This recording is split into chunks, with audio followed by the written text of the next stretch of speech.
নমস্কাৰ ফেচবুক লাইভৰ এই অনুষ্ঠানলৈ বা মই যি নিয়মীয়াকৈ ফেচবুক লাইভ কৰোঁ সময়ে সময়ে তালৈ আপোনালোকক আদৰণি জনাইছোঁ। যোৱাকালি আমি কোকৰাঝাৰত আছিলোঁ। আপোনালোক সকলোৱে জানে 1985 চনৰ আগৰে পৰা ক'ব গ'লে 1968 চনৰে পৰা অসমক বিভাজনৰ দাবী তুলি প্ৰথমতে PTCA আৰু পিছলৈ নিখিল বড়ো ছাত্ৰ সন্থাৰ উদ্যোগত এক ভীষণ গণ আন্দোলন আৰম্ভ হৈছিলে। পৰৱৰ্তী সময়ত এই আন্দোলনৰ সমসাময়িকভাৱে এক হিংসাত্মক আন্দোলনো গা কৰি উঠিছিলে আৰু হাজাৰ হাজাৰ লোকৰ মৃত্যু হৈছিলে। সাম্প্ৰদায়িক সংঘৰ্ষ, মানুহৰ ঘৰ বাৰী জ্বলাই দিয়া, বড়ো অনাবড়ো সংঘাত, এই এনেধৰণৰ পৰিৱেশে বড়োলেণ্ড অঞ্চলত অত্যন্ত স্পৰ্শকাতৰ কৰি ৰাখিছিলে। 2019 চনত প্ৰধানমন্ত্ৰী নৰেন্দ্ৰ মোদী ডাঙৰীয়াৰ উদ্যোগত আৰু গৃহমন্ত্ৰী অমিত শ্বাহ ডাঙৰীয়াৰ মাৰ্গদৰ্শনত বড়ো চুক্তি স্বাক্ষৰিত হয়। নিখিল বড়ো ছাত্ৰ সন্থা, বড়ো সাহিত্য সভা, NDFB সকলোৰে প্ৰচেষ্টাত আজি বড়োলেণ্ড এক শান্তিৰ দ্বীপলৈ ৰূপান্তৰিত হৈছে। যি কোকৰাঝাৰত এদিন অসমক বিভাজন কৰাৰ বাবে আন্দোলন হৈছিল, যি অসম বিভাজনৰ আন্দোলনৰ পৃষ্ঠভূমি আছিলে, সেই কোকৰাঝাৰতে যোৱাকালি অসমৰ একতা, সমন্বয় আৰু সম্প্ৰীতিৰ প্ৰতীক অসম বিধানসভাৰ এদিনীয়া কাৰ্যসূচী অনুষ্ঠিত হ'ল। বিধানসভাত সকলোৱে কেনেকৈ ষষ্ঠ অনুসূচীক শক্তিশালী কৰিব লাগে তাৰ বিষয়ে আলোচনা কৰিলে। বড়োলেণ্ড আজি শান্তি আৰু সমন্বয়ৰ দ্বীপত পৰিণত হৈছে। বড়ো নেতৃত্বক মোৰ ভাষণত মই উষ্ণ অভিনন্দন জনালোঁ আৰু তাৰ লগে লগে তেখেতসকলক এক বিশাল দায়িত্বও অৰ্পণ কৰিলোঁ, যাতে বড়োলেণ্ডত বাস কৰা প্ৰতিজন অনাবড়ো লোকে সুৰক্ষিত অনুভৱ কৰে। ওদালগুৰি, ধুবুৰী, কোকৰাঝাৰত আৰু যাতে কেতিয়াও সাম্প্ৰদায়িক সংঘৰ্ষ নহয়। বড়ো অনাবড়ো লোকৰ সমন্বয়ৰ মাজেৰে বড়ো জাতিসত্তা আৰু আন সকলোৱে বিকাশৰ এক নতুন স্তৰলৈ, এক নতুন পৰ্যায়লৈ যাতে আগবঢ়াই যাব পাৰে, তাৰ বাবে পৰম পিতাৰ পৰা আশীৰ্বাদো বিচাৰিলোঁ। যোৱাকালি দিনটো অসমৰ মুখ্যমন্ত্ৰী হিচাপে মোৰ বাবে এটা প্ৰাপ্তিৰ দিন আছিল। এখন একাত্ম অসম, একত্ৰিত অসম, অসমৰ নতুন প্ৰজন্মৰ বাবে আমি এৰি থৈ যাব পাৰিম। অসমৰ মুখ্যমন্ত্ৰী এজনৰ বাবে ইয়াতকৈ গৌৰৱৰ ক্ষণ একোৱেই হ'ব নোৱাৰে। ইংৰাজীত ক'ব গ'লে yesterday was a high point of my career. মই সকলোকে ধন্যবাদ জনাইছোঁ। বন্ধুসকল, আপোনালোকে জানে যে এডভান্টেজ অসমৰ দ্বিতীয় সংস্কৰণ 25 আৰু 26 তাৰিখে গুৱাহাটীত অনুষ্ঠিত হ'ব। 24 তাৰিখে ঝুমুৰ নৃত্য 8,000 ডেকা গাভৰুৱে প্ৰদৰ্শন কৰিব। প্ৰধানমন্ত্ৰী নৰেন্দ্ৰ মোদী ডাঙৰীয়া আৰু 51খন বিদেশী ৰাষ্ট্ৰৰ ৰাষ্ট্ৰদূতসকলে এই সমূহীয়া ঝুমুৰ নৃত্য একেলগে বহি উপভোগ কৰিব। ঝুমুৰ কিয়? আমি যেতিয়া অসমত উদ্যোগীকৰণৰ কথা কওঁ, অসমৰ প্ৰথম উদ্যোগটিৰ কথা আমি মনত পেলাব লাগিব, আৰু চাহ উদ্যোগেই হৈছে অসমৰ প্ৰথম উদ্যোগ। এই চাহ উদ্যোগৰ নায়ক আৰু নায়িকাসকলেই হ'ল চাহ বাগিচাৰ শ্ৰমিকসকল, আৰু তেখেতসকলৰ সংস্কৃতিক আমি জগত সভালৈ লৈ গৈ এডভান্টেজ অসমৰ দ্বিতীয় সংস্কৰণৰ আমি আৰম্ভণি কৰিম। 25 তাৰিখে প্ৰধানমন্ত্ৰী নৰেন্দ্ৰ মোদী ডাঙৰীয়াৰ উপৰিও বিশিষ্ট উদ্যোগপতি টাটা সঞ্চৰ পৰিচালন সঞ্চালক এন চন্দ্ৰশেখৰন, ৰিলায়েন্সৰ পৰিচালন সঞ্চালক মুকেশ ধীৰুভাই আম্বানী, এছআৰ গ্ৰুপৰ উপাধ্যক্ষ প্ৰশান্ত ৰুয়া, জিন্দাল শ্বোৱেলছৰ অধ্যক্ষ সজ্জন জিন্দাল, গৌতম আদানী আৰু আমাৰ দেশ বিদেশৰ আৰু অসমৰ উদ্যোগপতিসকলৰ সমাৱেশত, অনিল আগৰৱালাৰ দৰে উদ্যোগপতিসকলৰ সমাৱেশত এডভান্টেজ অসমৰ দ্বিতীয় সংস্কৰণ আৰম্ভ হ'ব। চৰকাৰী চাকৰি আমি যিমানেই নিদিওঁ কিয়, অসমত যদি নিবনুৱা সমস্যা আমি সমাধান কৰিব লাগে, উদ্যোগীকৰণৰ এটা বাতাবৰণ আমি নিৰ্মাণ কৰিবই লাগিব। কাৰ্যকালৰ আৰম্ভণিতে মই মনত সিদ্ধান্ত লৈছিলোঁ, যদি ভগৱানে শক্তি দিয়ে 5 বছৰত অসমৰ উদ্যোগীকৰণৰ এক নতুন বাতাবৰণ নিৰ্মাণ কৰিম। ছিকিউৰিটি গাৰ্ডৰ কাম কৰিবলৈ বা ইঞ্জিনিয়াৰৰ কাম কৰিবলৈ অসমৰ যুৱক যুৱতীসকল পিতৃ মাতৃৰ পৰা আঁতৰি থাকে। তেওঁলোকক কেনেকৈ আকৌ পিতৃ মাতৃৰ ওচৰলৈ উভতাই আনিম? এডভান্টেজ অসমৰ লক্ষ্য তাতেই লুকাই আছে। মই ভাবোঁ এইবাৰ এডভান্টেজ অসমৰ দ্বিতীয় সংস্কৰণৰ জৰিয়তে আমি অসমত উদ্যোগীকৰণৰ এক নতুন ধাৰা, এক নতুন বিপ্লৱ আমি আৰম্ভ কৰিব পাৰিম। মই অসমবাসী ৰাইজৰ আশীৰ্বাদ বিচাৰিছোঁ। বৃহৎ উদ্যোগৰ লগতে অসমৰ কেনেকৈ থলুৱা যুৱক যুৱতীসকলে ক্ষুদ্ৰ উদ্যোগ নিৰ্মাণ কৰিব পাৰে, বেংকৰ পৰা কেনেকৈ লোন পাব পাৰে, তাৰ বিষয়েও 26 তাৰিখে ভাৰতৰ বিত্তমন্ত্ৰী নিৰ্মলা সীতাৰমণ আৰু ষ্টেট বেংকৰ চেয়াৰমেন আৰু ভাৰতৰ আটাইবোৰ বেংকৰ শীৰ্ষস্থানীয় বিষয়াসকলৰ উপস্থিতিত আমি সুন্দৰকৈ এখন আলোচনা চক্ৰও অনুষ্ঠিত কৰিম। বৃহৎ উদ্যোগ, মজলীয়া উদ্যোগ, ক্ষুদ্ৰ উদ্যোগ সকলোৰে বিকাশৰ বাবে আমি কাম কৰিম। মই 2 এদিনত দেখি আছিলোঁ গাহৰি পালকসকলৰ মনত চিন্তা যে বৃহৎ উদ্যোগপতিসকল আহি গাহৰিৰ বজাৰ দখল কৰিব নেকি।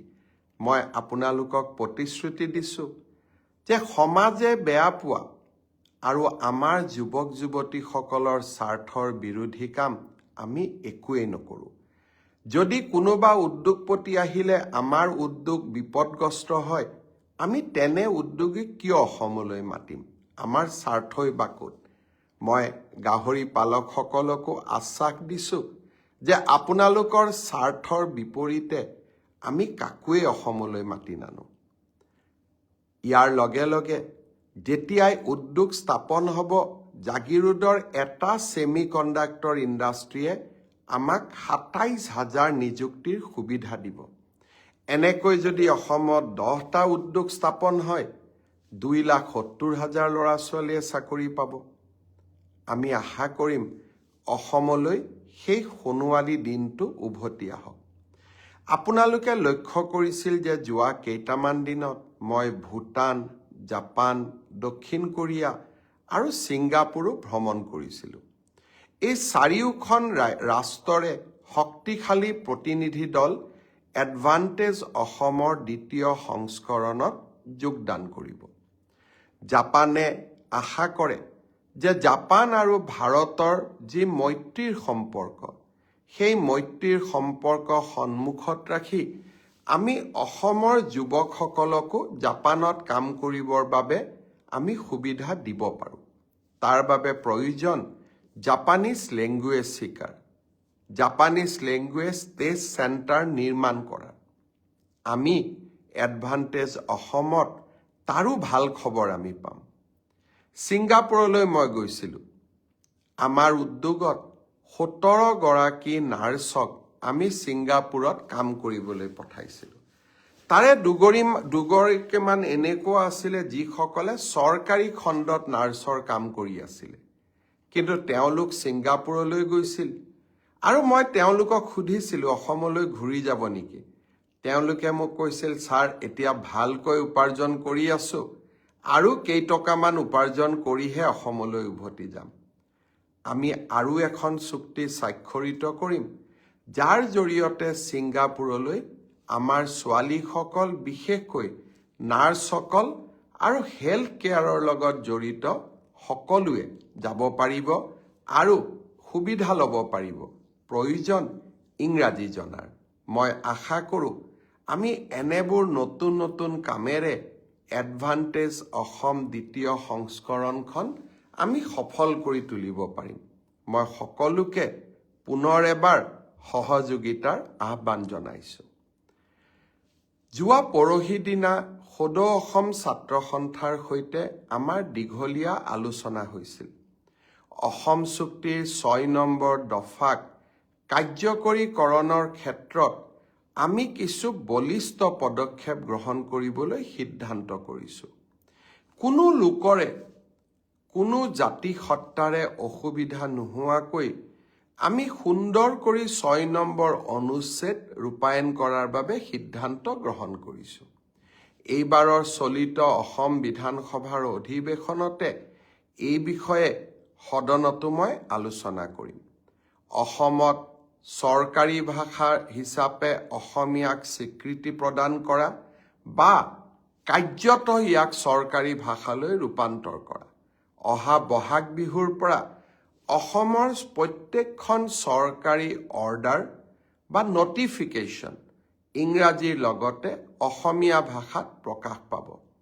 8ম শ্ৰেণীলৈ অসম বুৰঞ্জী আমি বাধ্যতামূলকভাৱে পঢ়িম, আৰু তাৰ লগে লগে ইংৰাজী মাধ্যমৰ বিদ্যালয়সমূহতো আমি অসমীয়া ছাবজেক্ট বা বিষয় আমি বাধ্যতামূলকভাৱে পঢ়িম।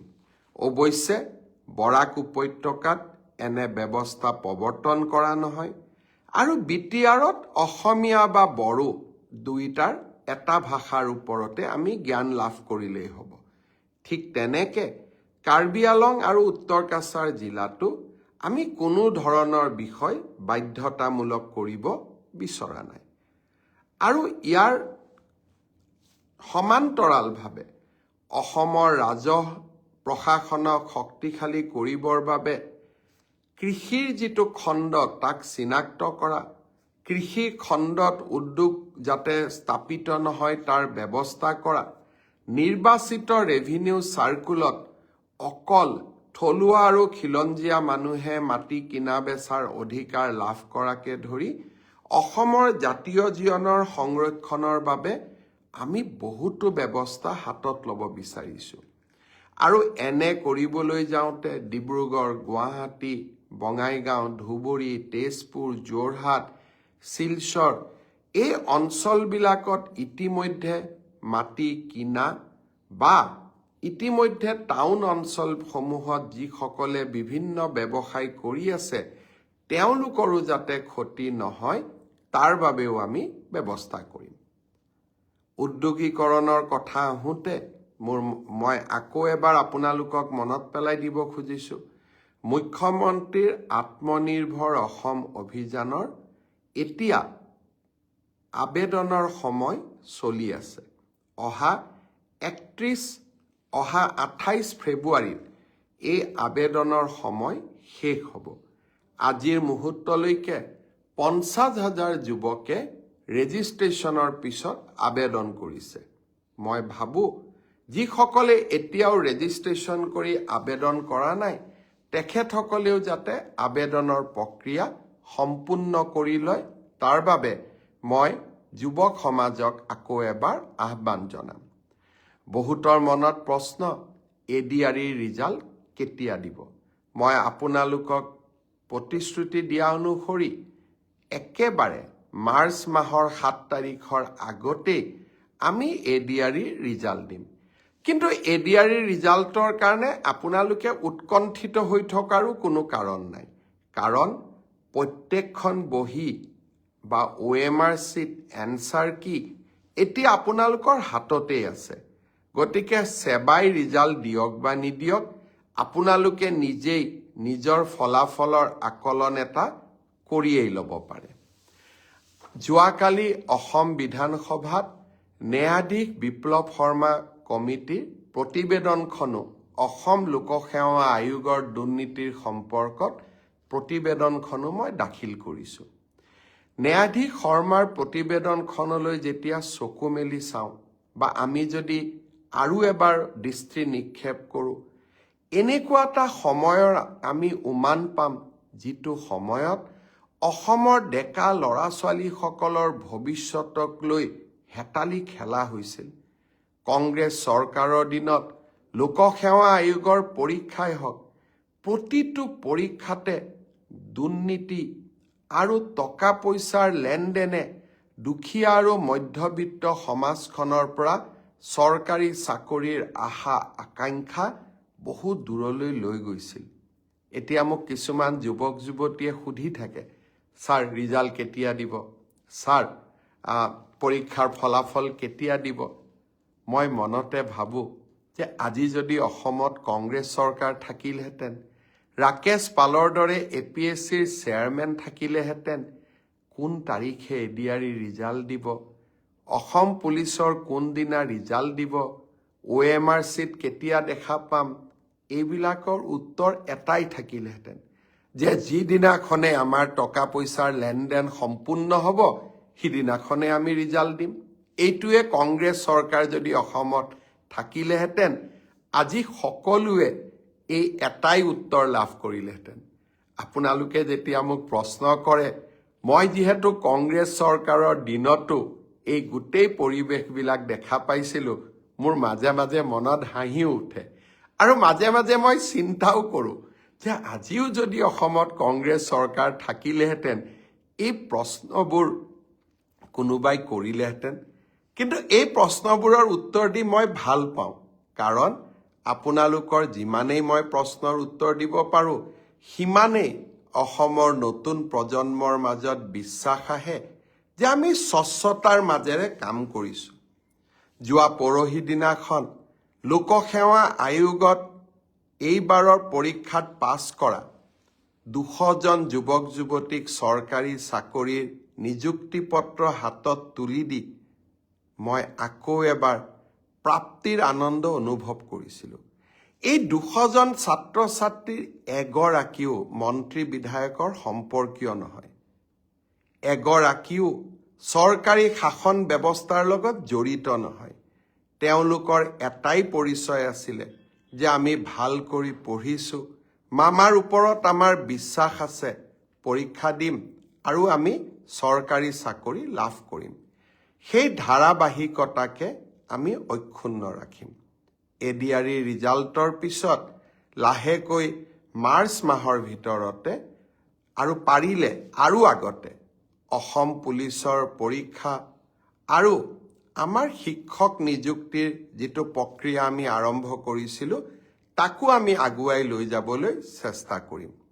শিক্ষক নিযুক্তিৰ কথা মনলৈ আহোঁতেই মই আকৌ এবাৰ গৌৰৱ অনুভৱ কৰিছোঁ যে অসমত 2008 চনৰ পৰা মাত্ৰ 8,000 টকাৰে কণ্ট্ৰেকচুৱেল টিচাৰৰ কাম কৰি থকা আটাইকে যোৱা 15 তাৰিখে মই নিয়মীয়া চৰকাৰী চাকৰিৰ নিযুক্তি পত্ৰ তুলি দিবলৈ সক্ষম হ'লোঁ।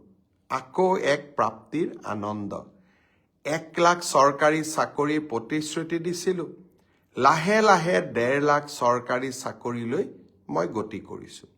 এডভান্টেজ অসম পাৰ হৈ যাওক, কোন পৰীক্ষাৰ কোনদিনাখন ৰিজাল্ট দিব মই ডেট আৰু সময় দুইটাই আপোনালোকক জনাম। এইকেইটা দিন এডভান্টেজ অসমক লৈ ব্যস্ত থাকিম আৰু অসমত উদ্যোগীকৰণৰ নতুন বাতাবৰণ এটা নিৰ্মাণ কৰিবলৈ চেষ্টা কৰিম।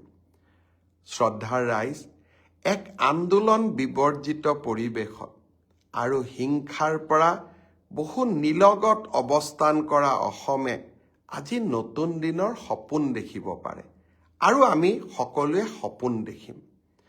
যোৱা দুদিন ধৰি কংগ্ৰেছৰ সংসদ এগৰাকীৰ বিষয়েও বিভিন্ন আলাপ আলোচনা হৈ আছে। বহুতে মোক বিশ্বাস কৰিছে যে হয় ইয়াৰ আঁৰত কিবা কথা লুকাই আছে আৰু কিছুমানে ইয়াত ৰাজনীতিৰো গুণ পাইছে। মই ৰাইজক এটাই কথা ক'ব খোজো, তৰুণ গগৈ মন্ত্ৰীসভাৰ মন্ত্ৰী হিচাপে ময়ো কাম কৰিছিলোঁ। ব্যক্তিগত সম্পৰ্কক ময়ো সন্মান কৰোঁ। ক্ষমতাই ব্যক্তিগত সম্পৰ্কবোৰ বহুত দূৰলৈ লৈ যাব নোৱাৰে আৰু আমি মানুহ মাত্ৰেই আৱেগিকো হওঁ আৰু মানুহ মাত্ৰেই আমি ক'ৰবাত এটা নিৰ্দিষ্ট বয়স পাৰ হৈ যোৱাৰ পিছত বহুত বেয়া কথাও চিন্তা কৰিবলৈ ভগৱানে আমাৰ শক্তিবোৰ লাহে লাহে আঁতৰাই লৈ যায়। মোৰো বয়স 56 বছৰ হ'ল। শ্ৰদ্ধাৰ ৰাইজ, ব্যক্তিগত সম্পৰ্কৰ ওপৰত থাকে ৰাষ্ট্ৰৰ নিৰাপত্তা। ভাৰতৰ অখণ্ডতা আৰু সাৰ্বভৌমত্বৰ প্ৰতি যদি ক'ৰবাত প্ৰশ্ন আহে, সেই প্ৰশ্নৰ দূৰলৈ গৈ শিপালৈ গৈ এজন মুখ্যমন্ত্ৰীৰ দায়িত্ব যাতে আমাৰ দেশৰ নিৰাপত্তাৰ ওপৰত ক'তোৱেই প্ৰশ্নবোধক চিন আহিব নোৱাৰে। এই বিষয়টো যথেষ্ট গভীৰ বিষয়। SIT গঠন কৰা হৈছে আৰু মই ৰাইজক প্ৰতিশ্ৰুতি দিব পাৰোঁ যে নিৰপেক্ষভাৱে আমি তদন্তৰ কামত আগুৱাই গৈছোঁ। কিন্তু তদন্ত যিমানেই আগবাঢ়ি গৈছে, বহুকেইটা ভয়াৱহ তথ্যও আমাৰ হাতলৈ আহিছে। মই ভাবোঁ যে কিছু 2 মাহ 3 মাহৰ ভিতৰত অসমৰ ৰাইজক আমি এনে কিছুমান তথ্য দিব পাৰিম, প্ৰতিগৰাকী ৰাইজে তেতিয়া উপলব্ধি কৰিব যে হিমন্ত বিশ্ব শৰ্মাই ক'তো ৰাজনীতি কৰা নাই। হিমন্ত বিশ্ব শৰ্মাই মুখ্যমন্ত্ৰী হিচাপে মাত্ৰ তেখেতৰ দায়িত্বহে নিৰ্বাহন কৰিছে। আৰু মই সঁচাকৈ ক'ব খোজোঁ, দেয়াৰ উইল বি শ্বকিং ৰিভিলেশ্যন, গুৰুত্বপূৰ্ণ আৰু ভয়াৱহ তথ্য আমাৰ সন্মুখলৈ আহিব। অন্যথা আমাৰ জয় জয় ময় আজিৰ দিনটোত মই সৰু ৰাজনীতি কৰাৰ মোৰ কোনো প্ৰয়োজনেই নাই। অসমৰ ৰাইজে বিজেপি দলক আকৌ এবাৰ চৰকাৰ পাতিবলৈ সুবিধা দিয়াটো খাটাং আৰু ৰাইজৰ বহুত দিনৰ পৰা ৰাজনীতি কৰি আছোঁ, ৰাইজৰ মৰম চেনেহ মই বুজিব পাৰোঁ। কিন্তু ৰাজনীতি ক'ৰবাত, চৰকাৰ গঠন ক'ৰবাত, দেশৰ সাৰ্বভৌম আৰু নিৰাপত্তা অক্ষুণ্ণ ৰখাৰ প্ৰধান আৰু প্ৰথম দায়িত্ব ৰাজ্যৰ মুখ্যমন্ত্ৰীজনৰ ওচৰত। আমি তেনেকেই শপত গ্ৰহণ কৰোঁ। আৰু যোৱা 3 দিনত হোৱা ঘটনাৰাজি ই কাৰো ব্যক্তিগত আশা আকাংক্ষা, ব্যক্তিগত দেশ বিদ্বেষ পৰিপূৰণৰ বাবে নহয়, ই মাত্ৰ আমাৰ ভাৰত আৰু অসমৰ অখণ্ডতা আৰু আমাৰ নিৰাপত্তাৰ সৈতে জড়িত। আজি মই ইমানেই ক'ম। মাত্ৰ ৰাইজক মই প্ৰতিশ্ৰুতি দিম যে হিমন্ত বিশ্ব শৰ্মাই এটা যোৱা 5টা বছৰত আৰু 2014 চনৰ পৰা যদি বিজেপিৰ শাসন কোনোবাই দেখে, আমি এজনো কংগ্ৰেছী নেতাৰ ওপৰত প্ৰতিহিংসামূলক কাম কৰা নাই। কাৰণ মই ব্যক্তিগত সম্পৰ্কক বিশ্বাস কৰোঁ। কিন্তু যেতিয়া ৰাষ্ট্ৰৰ নিৰাপত্তাৰ সৈতে জড়িত বিষয়বস্তু আহে, তেতিয়া আমি ব্যক্তিগত সম্পৰ্কৰ বহু ওপৰলৈ যাব লাগিব। কাৰণ ৰাষ্ট্ৰ প্ৰথম, ব্যক্তি পিছত। আজিলৈ ইমানেই ক'ম। এডভান্টেজ অসমৰ পিছত মই দেখি আছোঁ মোক বহুতবোৰ প্ৰশ্নও সুধি আছে। কিছুমান প্ৰশ্ন মই চাই ল'ম আৰু গোটেইকেইটা প্ৰশ্নৰ উত্তৰ মই এডভান্টেজ অসমৰ পিছত আপোনালোকক দিম। বিশেষকৈ ADRE ৰিজাল্ট কোন তাৰিখে দিব, অসম পুলিচৰ ৰিজাল্ট কোন তাৰিখে দিব, প্ৰাদেশিকৰণৰ কাম কোন তাৰিখে আৰম্ভ হ'ব, এই গোটেইবোৰ ৰিজাল্ট, এই গোটেইবোৰ খবৰ, গোটেইবোৰ প্ৰশ্নৰ উত্তৰ এডভান্টেজ অসমৰ পিছত দিম। কাৰণ এডভান্টেজ অসম আৰু এই বছৰৰ বিত্তমন্ত্ৰী অজন্তা নেওগ ডাঙৰীয়ানীয়ে যি বাজেট আগবঢ়াব তাৰ বহু প্ৰশ্নৰ উত্তৰ আমি বাজেট আৰু মোৰ পৰৱৰ্তী ব্ৰডকাষ্টৰ জৰিয়তে আপোনালোকে লাভ কৰিব পাৰিব।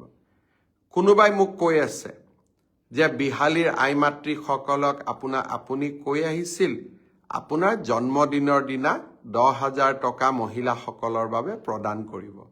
আই মাতৃসকল, মোৰ আচল জন্মদিন 1 ফেব্ৰুৱাৰী, কিন্তু চৰকাৰী কাগজত লিখা জন্মদিন 1 এপ্ৰিল।